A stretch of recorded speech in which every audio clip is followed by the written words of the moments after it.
Here is the twill sew out of them. Now let's see. This is going to be fun to try to get everything to focus right, so that I can illustrate some of this. Now, twill is actually one of the more forgiving of fabrics in terms of putting too few stitches in it, and it's also one of the more forgiving in terms of registration and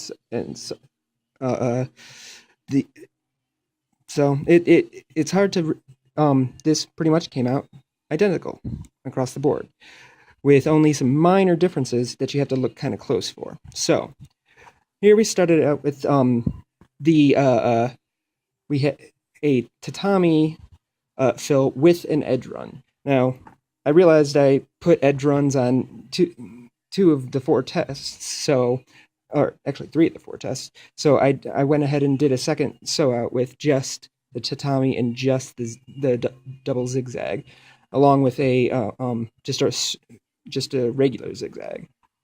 So anyway, here we got the four main sew outs: tatami with an edge run, double zigzag with an edge run, pure edge run, and no underlay whatsoever. Now, on this, they pretty much all look pretty good. You got good. It really doesn't have much in terms of any pattern to it, which can result as having too much underlay. Let's see. Autofocus is not cool, or auto white balance, whatever. So, but if you actually look at the side, you can see a difference in the thickness of the embroidery, which is actually really important when you're trying to do layering or small text on top of a fill. Because if it's too thick or too heavy, you end up either bulletproofing or creating a hot spot, or not a hot spot, but a dense spot where when it goes over the needle plate and tries to embroider in a single spot, you're going to get registration issues. So, up here we got the tatami with the edge run. It's actually probably one of the smoothest and one of the most even, but it is very dense. It is very not dense, but thick. Let's see, where you're actually getting, let's see, roughly a millimeter, not a millimeter, a visible layer between. Over here we got the double zigzag with edge run. Now that one we definitely get this layered effect, and it's so that trying to get through that is you're going to have a lot of issues with registration if you're trying to butt things up or lay over it or so on and so forth. Here we've got just the pure edge run, which this is pretty much it's got this one of the smoothest, but it's got a clean edge, and that's what you're looking for with the edge run. Whereas down here, it's almost imperceptible on twill, but you get just a slightly more jagged space where the colors are where the not the colors, but the stitching is getting threaded between the threads of the fabric. Now, but it's still the thinnest of the. You still get a bump, but it's nowhere near as significant as this one over here. And then here you get that. You get a little bit, but it's not. It's again not as bad as over here. And the reason now, these two are pretty much the standard go-to for twill when it comes to creating a smooth but light embroidery that you can say outline the edges of this, or put a small text on top, because with smaller text you want to have a structure underneath that is stable, and with a twill fill, or not a twill, a tatami fill, you're able to actually create a structure that small stitches will be supported underneath and not sink into fabric. Yeah. So moving on, we've got I did the 3 other test runs, and once again, Twill kind of runs well with it still. Here we got the pure tatami, but as you can see on the edges, we get that same edge that same sort of sunken edge that you get on the one without any underlay. Same thing down here with the double, and same thing here with a just a straight single zigzag. The one of the major differences that you get though is one, you still get that dense sort of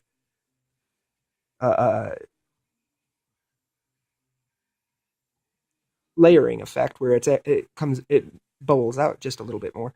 But on this one, let's see if I can capture it very well.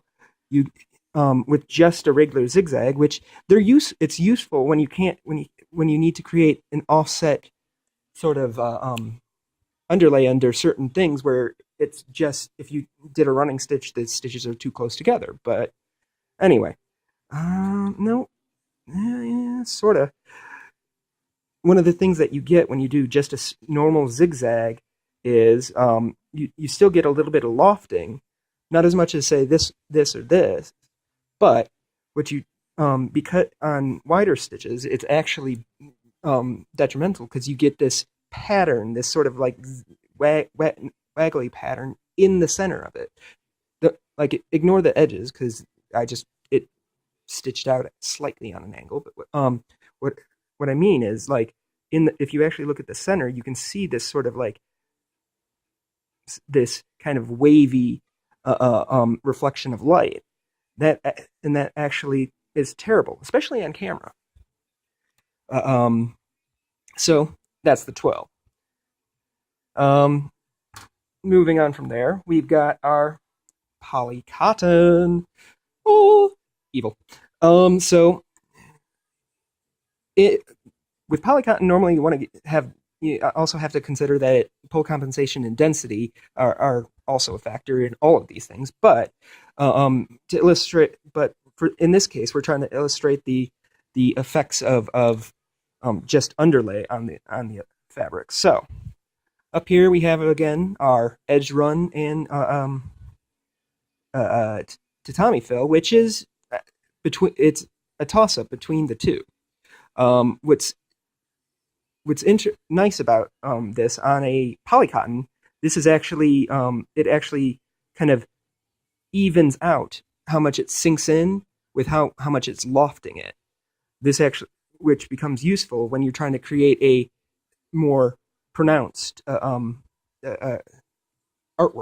instead of a flattened one. Because on a polycotton, it kind of sinks in and just looks like you just kind of stamped it in there onto the shirt.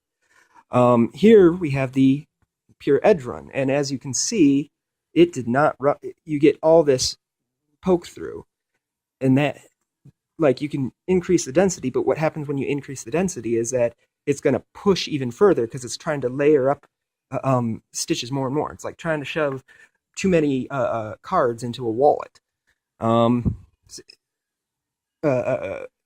And down here, it's even worse. Like up here, you can see how the edge run at least is keeping it lofted above on the edges a bit, but the center is still kind of off.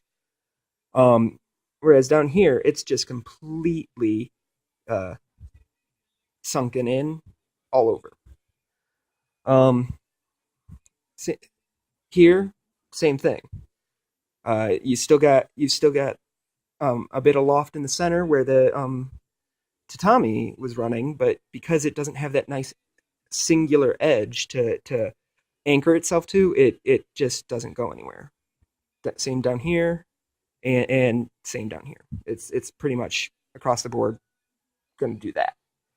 Now we come to the most complicated and hard to manage for many people. Is the polyester. So this one's actually I gotta move the camera for this one. So they all kind of look generally okay, but that's partially because of the red background is not contrasting well enough on camera. But there we go. That's a good lighting. Um um